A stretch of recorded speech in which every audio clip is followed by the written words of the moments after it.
Hello, and welcome back to the Preppy podcast. Thank you all so much for being here and listening today. This week, I have another fun holiday-themed episode. I am talking with Laura, who is the founder of Bash Orlando, which is a fabulous party and event planning business in Orlando, Florida. I love following along with Laura and seeing all of the fabulous parties and events she throws. Just some of the greatest themes. Last year, she threw one for the supper club that I'm part of, and I was so sad to miss that. But I saved the invitations for that event because they were just so beautiful, like a die-cut ginger jar in a beautiful like rose medallion color scheme. It's just those kind of details that I think really makes Laura's events different. But we're going to talk all about how she started her business, some of her favorite projects she's worked on, advice, and then, of course, I have a few holiday-themed questions at the end since we are in the holiday season. I mean, I can't believe Christmas is next week. It's so wild. But before we get into that, just a reminder, there are lots of exciting things happening with the Preppy podcast for 2026. And the first being that Camp Preppy is headed to Dallas for the Ritz-Carlton Las Colinas, that location of the Ritz. And we are there from February 6th through 8th. I have been putting on the final touches of this event. And let me tell you, it is one you do not want to miss. There are so many amazing brand partners, so many great activities, some of which I can share right now are we're doing tablescaping with Roseanne Beck Collections. We are doing a cocktail class. The welcome party is going to be cocktails and cowgirl boots themed. We also are doing something with Storied Beauty, a little skincare workshop. We have a charm bar from Allie and Bess. Just such a great fun time. So get your tickets at thepreppypodcast.com. If you scroll down on the homepage, you'll see the Camp Preppy tickets. So get those now. We've already sold a lot. So you want to make sure to get those. And stay tuned. I will be sharing on social media in the next few days just some more of the details that I have been working on, which you guys are going to be super excited for. So get those tickets while you can. And then I wanted to throw this out there because save the date, April 7th through 10th, we are actually heading to the Hamptons for Camp Preppy. And I have those tickets kind of secretly hidden on the website if you search Camp Preppy. And I will share more of those details probably the next episode or two. But asking for Camp Preppy tickets is a great Christmas present from any of your loved ones or even to you from you. All right, well, let's get into this week's episode. All right, so why don't you let everyone know who you are, where you live, and what you do? Thank you. My name is Laura Lawton, and I live in Winter Park, Florida. I am the owner of Bash Orlando Event Planning. We are a full-service event planning company that does pretty much everything except a wedding in terms of event planning. I love it. And I got the pleasure of being connected with you through Lydia Menzies Supper Club. And Winter Park is one of my favorite places to visit. And I love a good party. So I'm so excited to chat with you today and learn more about you and your journey and your business. But bring me back to the early stages. Like you as a kid, were you someone that was planning, little tea parties for your dolls? Like, were you creative? Were you entrepreneurial? What was your childhood like? I grew up in a very affluent neighborhood, but we didn't do a lot of birthday parties. And I just always dreamed of parties. So, ironically, my maiden name is Partain, and people used to always call me the party train. So that is just something that has always been part of my identity. I went off to college, and it was always my dorm or my apartment that held the parties. And I always wanted to have something themed. I always wanted to have something really extra.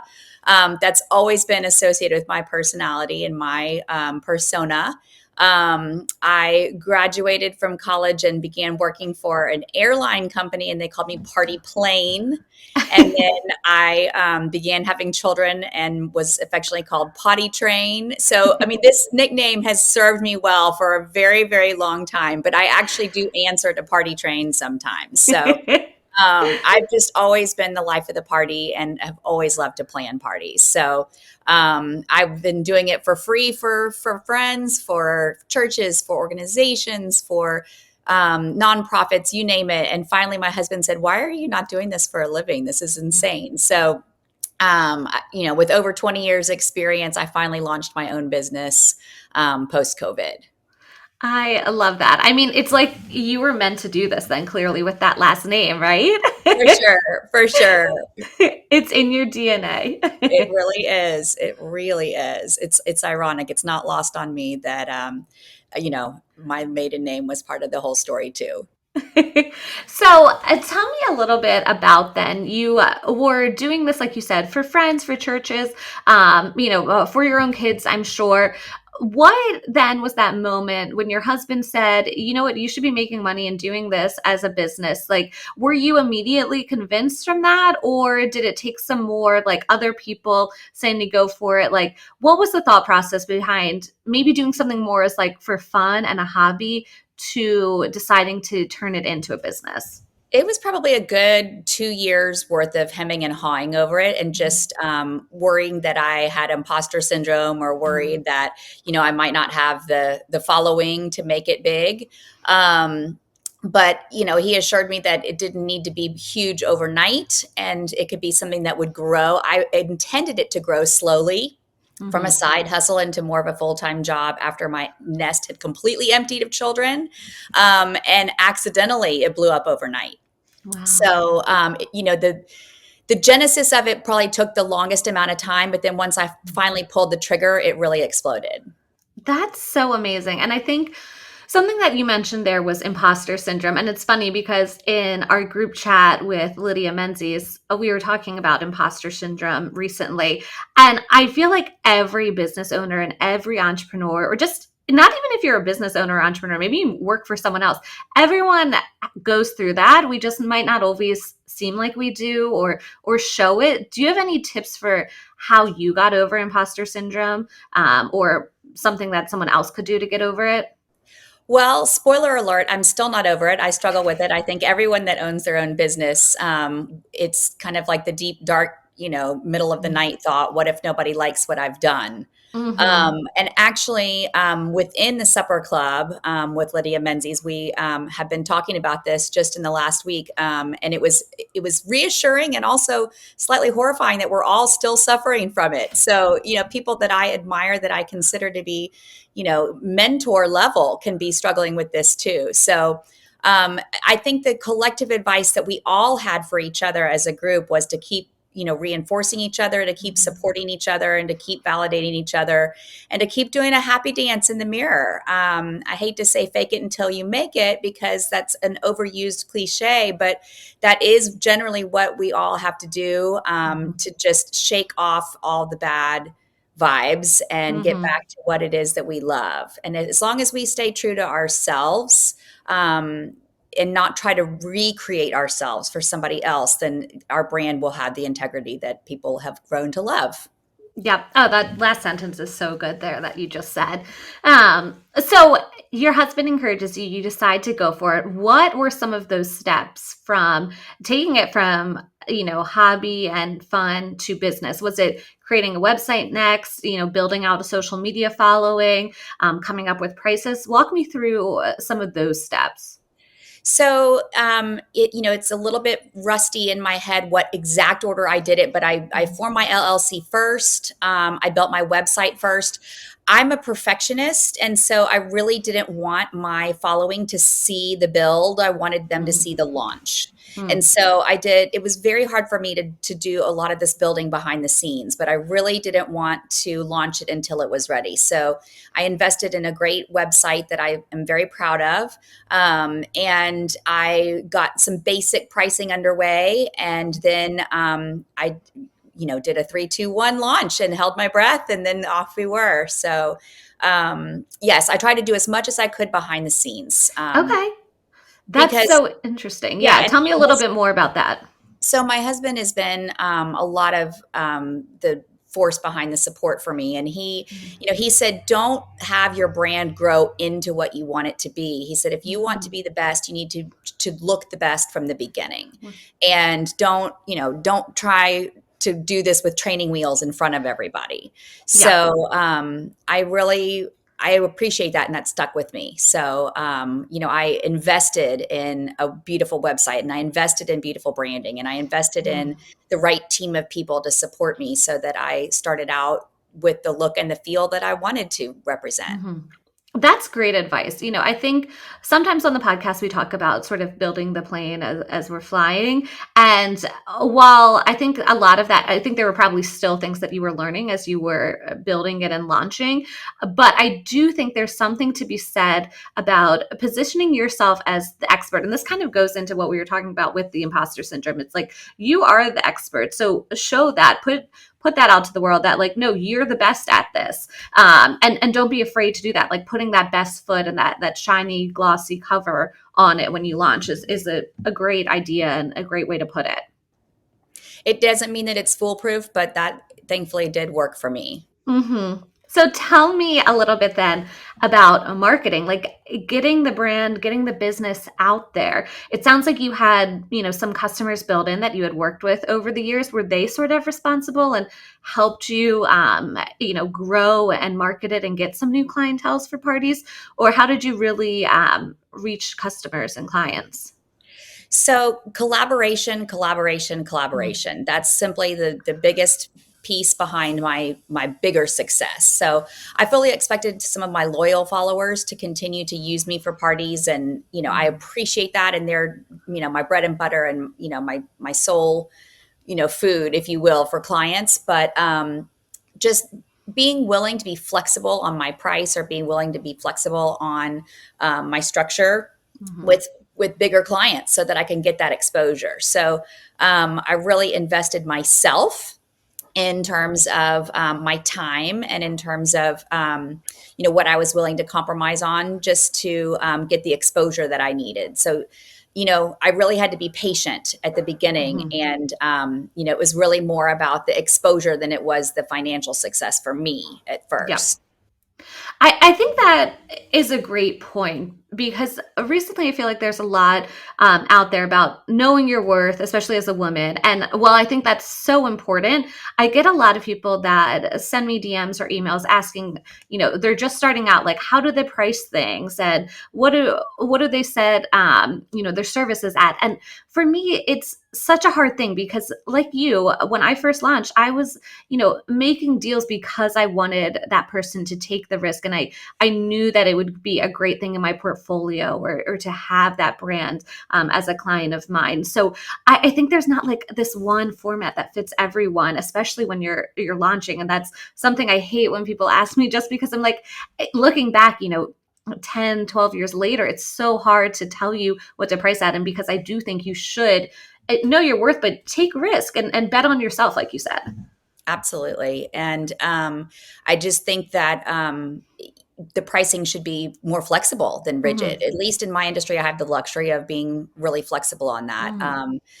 I don't know if this is sharing too much information, but I price my work on an hourly model, so that, clients that are needier can be needier, and I haven't given Hmm. myself away Yep. to them and become a slave to them. And clients that don't need as much from me aren't getting Hmm. gouged in a way that feels uncomfortable. So I've learned to be more of a consultant in that way. Hmm. So by pricing things hourly, I'm able to have not necessarily try to force fit a one size fits all. Yeah, that's such great advice. Thank you for sharing that.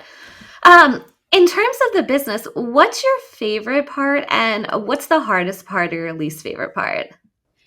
Oh gosh, my favorite part is the reveal, the smiles. Because I don't do weddings, every single one of my events is a happy milestone. Mhm. And the pressure is really off. So you don't have the bundle of nerves from the Mm. client, which is Mhm. really fabulous. They're walking into something they've been looking forward to, and they are able to put a little more trust in Mhm. me as opposed to a Pinterest board.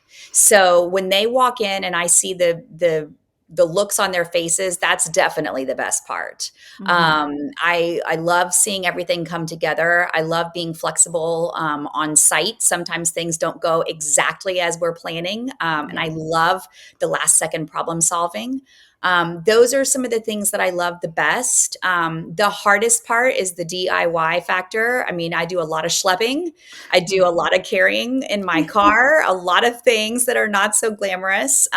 It's our job to make it look glamorous. And I can't tell you how many times I'll go to an event where someone will say, I wanted to be an event planner. And I'm like, well, sure you did. Like we all did. Like who doesn't love a pretty party? Everybody loves a Yeah. pretty party. But did you really want your entire SUV to be overflowing with everything for the party every weekend? That's the question. Um, so I would say the hardest part is the schlepping, but also it can also be hard retaining good talent. So I've been very proud to be a springboard for a lot of new grads. Mhm. Here in Orlando, there's the Rosen School of Hospitality over at UCF, and so there is an abundance of amazing talent out there. Mm. And I really would never want to hold somebody back. So, Yeah. I get a lot of new grads that'll come work for me or be an intern, and then I only get them for a season. And so it's Yeah. hard to fall in love with somebody special and then have them move on to something else. Yeah, that's such a good point. I think a lot of people face that. I know I do for sure too. And it's funny listening to you talk about your favorites and least favorites. There's some overlap in what I do working in PR. I do client events, but more for influencers. Not nothing huge or for a certain client in terms, but I do think that a lot of people are like, oh my gosh, your job is so glamorous. It's so wonderful. And it is. I love my job and it turns out all beautifully. But yes, I am schlepping a lot of things constantly. And you have to be flexible because even right now, I was texting, we're part of someone else is planning an event and we're part of it as a sponsor for one of my clients, and the product, I have no idea where it is in the warehouse. I don't know if it was shipped, I don't know if it's on its way, I don't know if it hasn't been shipped, and it's a little stressful, and I don't think everyone could deal with that, the stress and figuring it out in the last minute stuff that comes up that you didn't plan for, right? It's true. Yeah. Absolutely. So, I love following you on Instagram because your parties are just so beautiful, so fun, so colorful. I think you do a great job of reflecting what the client style is or what the occasion is. What's been one of your favorite parties? And can you describe it a little bit about what made it so special? So I think birthday parties are by far my favorite because Mm. they're very custom to the person. I would probably have to lean in on anyone that's done a bourbon themed party. That's one of my personal favorites. Yeah. I love the challenge of coming up with something masculine because it's really easy to go floral and pastel. And don't get Mhm. me wrong, I love a sweet 16. I love, a bridal shower. I can do those all day long. But my favorites are probably the masculine birthdays. Okay. They're just the most fun. Yeah. Whether or not somebody likes golf or bourbon or just even masculine colors, that's usually a point of enjoyment for me. So those are some of my faves. That's so awesome. I didn't think that you were going to say that, but it makes total sense because it's not, what you do in your everyday, obviously, and it kind of stretches you a little bit more than, the preppy colors and the girly vibes, right? Absolutely. So if you could pick anyone to partner with and throw a party or event for, who would it be? Who would be your dream? Okay, my fangirl moment. I'm throwing it out there, but I love following Social Llama in Okay. Dallas. So if you are not following them, you listeners out there, you should give them a follow if you like my page at all. They are such a fun follow. They throw amazing parties. I think they're in their seventh year. And so they're just that many, years ahead of me. And they've got that many more employees and that many more years under their belt. They also have a rental company. So they have some amazing props and things that they repurpose for their parties. But Oh. Social Llama Events, give them a follow. That is definitely who I fangirl over. And then Oh. the other one I would say would be Marcy Blum, who Mm. is out of New York. And she's just, everything to everybody. So she's, no event is too large for her. So those are my fun follows when I'm sitting with my glass of wine late at night and I want to go dive deep down in Instagram. Definitely. Oh my gosh. Yeah. Marcy Blum, like her weddings, especially the Nantucket ones and Martha's Vineyard are just stunning. There are so many hydrangeas everywhere. Beautiful, absolutely beautiful. What about maybe a venue or a location? Is there anywhere that you think would make a really cool party or event space that you'd be dying to work from? Absolutely. So here in Central Florida, there's no shortage of beaches around here. So all of my vendors are local. So it would be a stretch for me to get too much further than East or West Coast, but about an Mhm. hour and a half away, we can still pull off a party. So I'm holding out hope for a tented beach party at some point Oh, soon. okay. I love that. So earlier, you had talked about working with some recent college grads and interns. What advice would you give someone who's wanting to get started in events?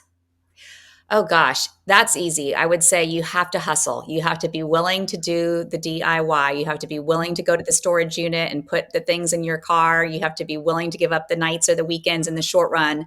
And it's so worth it though. I mean, when you see the smiles on people's faces at these events and when you've got all that experience under your belt, it really does tend to grow into something beautiful. So a lot of the folks in this generation don't have the work ethic that we did.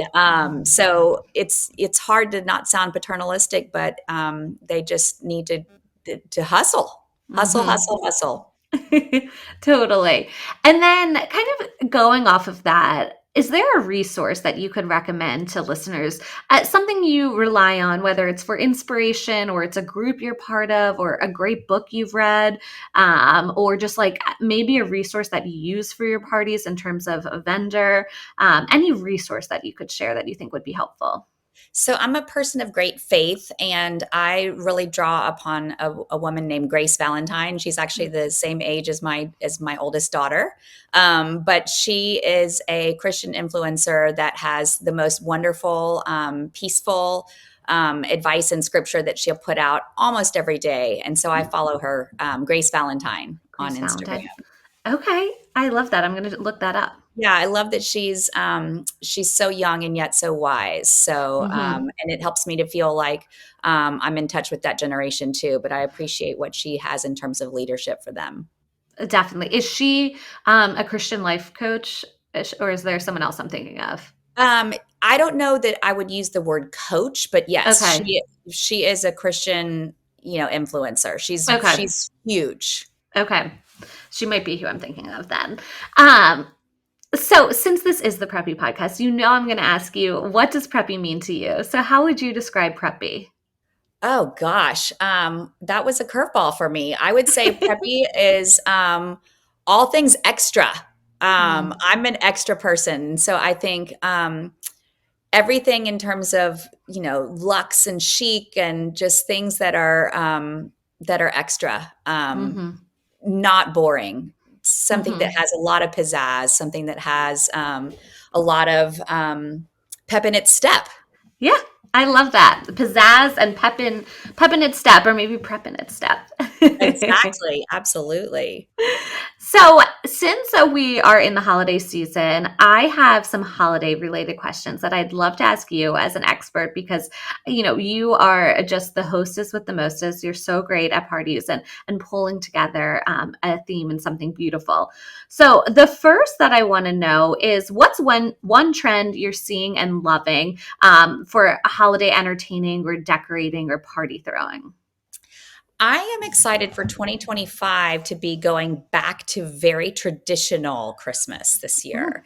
So, we're going to be seeing a lot of reds, a lot of berries. We're going to be seeing more florals. mm. And we're going to be seeing a lot of holly. We haven't seen holly in a long time. So, holly and Oh. berries are going to be in a lot of things. Poinsettias and nutcrackers, just all the traditional things you used to see at your grandparents' house. That's Mhm. where we're headed with the trends this year. Also, black is having a moment. So think Oh. like Ralph Lauren plaids, think Mm. blacks, and a lot of ribbon. So those are kind of the things that we're seeing at market, and so that will be what you see in boutiques and stores and in homes this year, and of course on my tabletops.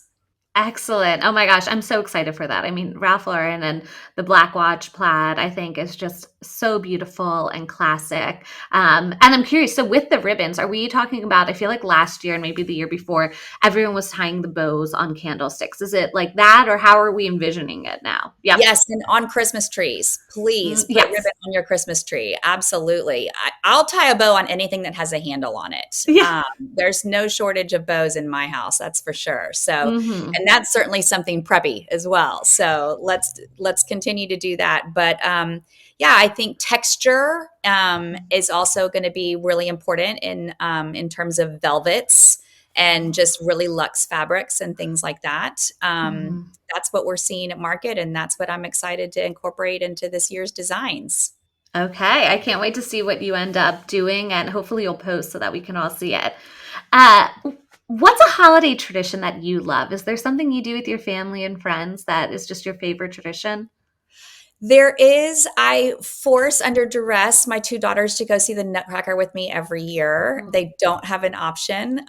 They also pinky promise with me every year that if they don't have daughters of their own, that they'll take each other to go. So I made them promise that no matter what happens, no matter how, old or young I live to be, they'll continue to see the Nutcracker without me. So we always have a nice meal before or after, and go see the ballet, and they indulge me while I have tears to all the Tchaikovsky music. So that's my favorite tradition. Oh my gosh, the Nutcracker is so amazing. We do something similar and see the Philadelphia Orchestra with my husband and his mom and my mom, and it's one of our favorite little evenings. And grab a bite to eat beforehand, so it gets us in the festive mood. It is. It is. I love it. What about a tip for staying stress free when hosting for the holiday season, or just entertaining and having family over? So I would say my favorite tip for organization is listing. I like to make Mm, everything into a list the day of, a list 2 hours before, a list a week prior. I have different lists for everything. And I also have different calendars for different okay. compartments of my life. So I started last year making a holiday calendar. You can get into your Apple device and actually Mhm. add a calendar. Oh, So I create a red calendar just for holiday so that it cues me to see something red like on my phone schedule every day and get excited about it. oh, I know I have a family calendar, I have a work calendar, I have a second job work calendar, and then I have a holiday calendar. So that helps me stay organized, and it helps me stay excited too and motivated, because I never want these holiday events and things to feel like they're chores. mm. Even if they are, I like to put them on my calendar in red and have all my lists be on cute holiday tablets in red so that I know I have to get excited about this too. Yeah. It's not just a chore. That is such a good tip and something I never thought to do, but I'm definitely going to do it this holiday season because, like you said, when it pops up in red, you're like, oh, this is something fun that we're doing. It's not something, I'm sure your work gets crazy around the holidays like mine. And sometimes, like you said, you can dread having a full busy schedule, but at the end of the day, it goes by so fast. And then I'm always wishing it was the holiday season again. It does. It does. And by having that holiday calendar, you can also add things in that you have intentions of doing that maybe aren't something that is a ticketed event. So maybe you want to go see the nativity at the church, or maybe you want to Mm-hmm. go see the Christmas lights in a certain neighborhood. Make a calendar event and invite your family or your girlfriends along to that calendar so that you are doing all the Advent or holiday related items that you mean to do, Mm-hmm. that you don't want to pass you by. Definitely. No, I'm definitely going to do that this season. What's something that's on your holiday wish list? Oh my gosh, all things mahjong. All things Mm. mahjong. Every single thing mahjong, bring it on. I am addicted. That's actually my second side hustle is I'm teaching on the side, but Oh, that's cool. a whole nother conversation. I am looking for holiday mahjong tea towels, wreaths, ornaments, you name it, all the Mhm. things mahjong I'm there for. And all my favorite companies have some really inspiring holiday things out in the line of mahjong too. Oh My Mahjong has holiday mats. They have a pear tree Mhm. mat. They have a Mhm. nutcracker mat. They have all kinds of things to play on. Have a discount code for them if anybody Oh, wants to buy anything holiday. That's Mahjong 10 at Oh My okay. Mahjong. On the top of my wish list is an automated Mahjong table that's made by Bespoke Mahjong. Oh, yeah. It's not Those are cheap, cool. but it's happening. It's happening. It's going to happen, much to my family's chagrin. So that's at the top of my personal wish list. Definitely. Oh my gosh, those are so cool. I can't wait to see it. You have to post a video of it doing its thing. Don't worry. Don't worry. Absolutely. Speaking of mahjong though, have you done any mahjong like all out parties? Obviously being a teacher, but like what are some tips for maybe hosting a mahjong get together? I know I get together with my friends. We try every month and we do a different theme. So, do you have any tips there or any fun themes people could try out? I do, and we are having a blowout mahjong party here in Orlando in November in a couple weeks. And it's called Tiles Before Turkey. It's already sold out. But one thing that would be a fun little tip that you could do is right now, craft paper banners are really in right now at all the different Sweet 16 and birthday parties. We're doing craft paper banners for our tabletops. So instead of Oh. investing in the $80 to $120 mat that's holiday, you could just get a custom banner printed for your tables. So that's just Oh, something fun that you could have done so that all the tables match. And you yeah. wouldn't want to invest in new mats for every single holiday for every single table, but Yeah. you could at the price point of a custom banner. That is a really good tip. Oh my gosh. This is why you're the professional with the parties and hosting. Well, it's always so fun, and especially when I can combine a party with mahjong, then it's really my love. Definitely. Any other holiday brands or products that people should check out when it comes to like hosting and entertaining that they can put on their radar? Well, just some fun things that have caught my eye that are new this year. I'm really infatuated with the Fun Boy inflatable nutcrackers. Mhm. Those are really, really fun. I'm a sucker for nutcrackers if you didn't catch on to that earlier in the podcast. But the Fun Boy ones are really precious. Mhm. And I'm also a fan of Bow bottles, which Mhm. they are the bottle coverings for Vouv or for La Marca, and you Mhm. basically buy the sleeve and you put it on top of the bottle and you use a hair dryer and it shrink wraps to the bottle, and it's an easy way of making your bottle extra festive for a hostess gift or just for decor. So Yeah. those are some of my eye-catching bits of eye candy right now. Those are so great. I love the bow bottles. We did a collaboration with my client, Sheridan French, some of her prints with them, and I think they are such a good hostess gift. And they're really affordable, but they certainly elevate, a bottle of Veuve and make a great gift. So, They are, and they're local here to Sanford, huh, Florida. So okay. I love supporting my local girls.